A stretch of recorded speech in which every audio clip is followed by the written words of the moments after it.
Today we're going to be going over a custom origin for a devil-based origin known as Cambion, coming from the creator 𝓵𝓷𝓷𝓴𝓼. I'll make sure to leave a link to the guy's channel in the description down below, so make sure to go check him out and give him some support after you've watched this video. Either way, rolling into it, before we get started though, I'd like to ask you guys to hit the subscribe button down below. We're trying to get to 100,000 subscribers before the end of 2021, and any help towards that goal would be highly appreciated from anyone in the audience who's watching and is not subscribed yet. It'd be pretty awesome if you would do so. Either way, moving on to this, the Cambion is a spawn of the devil, the incubus or the succubus. Half human and half demon, the Cambions hold on a vast range of supernatural powers enhanced by their mortal counterpart. I definitely am saying that word wrong, by the way. The Cambion, the Cambion. I think I'm definitely saying that wrong, but either way, moving on to the abilities. First up, we have the devil's form. Once your soul meter is full, you can enter the devil form. In this form, you are immune to fire, gain strength and speed, and can shoot fireballs when attacking with nothing in your hands. You are subject to hunger too while in this state. A quick side note before we get any further into this, there are two different versions of this origin. One where you spawn in the Nether right at the start, and the other one where you don't. That is the only two differences between the two. Honestly, as I've said on multiple occasions, I prefer spawning in the overworld. I just don't like the Nether spawn whatsoever. But let's continue on into the heightened senses primary ability. As you gain souls, your senses are increased. When you hit, you do not lose hearts, however your soul meter will decrease. This ability has 4 charges with a full soul meter and does not work both in the Nether or the end. If your soul meter is empty, you will take damage. Toggle the ability with your primary.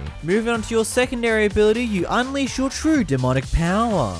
Devil's Defense. You are protected by supernatural forces, thus you do not need to wear armor. Your armor rating increases with the amount of souls that you collect. You've got Flame Touch, where you can light enemies on fire when you hit them. You've also got Soul Snatcher. Upon defeating your target, you gain their soul. Once you have gained enough souls, you can harness them to unleash your true demonic form. The Siphon ability, when you hold both your primary ability button and the shift button at the same time while pressing your primary key, you can also allow you to harness part of your own soul power, meaning taking away some of your health in order to convert it into more demonic bar filling. And essentially speaking, you can only go to a certain point before it actually kills you and then makes it completely pointless. It's a really useful thing to use, let's say when you're really close to filling up your bar but you're not quite there. Just do it once off and get to the full bar immediately, and it'd be pretty handy. And to counter that, you've also got the expend ability, which is just your shift button, as well as your secondary ability button this time around to reduce your soul bar. Essentially speaking, just allowing you to get out of the devil form far quicker than what you would normally, just to get it over and done with. Moving on to your cons, you've got Devil's Diet. You only hunger for meat. Any other food type is completely inedible towards you. You've got Holy Water. When in contact with water, you take damage, as well as when you're in the rain, you also take damage as well. And Shieldless. Your natural defense does not require the use of a shield, henceforth you are not able to use a shield whatsoever. And then of course, as I mentioned earlier on in the video, you also have one of the versions of this origin data pack also making a con where you spawn in the Nether. As I've said on many different occasions, I never liked that about the origins, but you work around it anyhow. It works fine in multiplayer servers with the Nether spawn, but again, as I've always stated, it doesn't work quite as well when you're in a normal Minecraft world on your own, because it's a lot more difficult to get out of the Nether that way.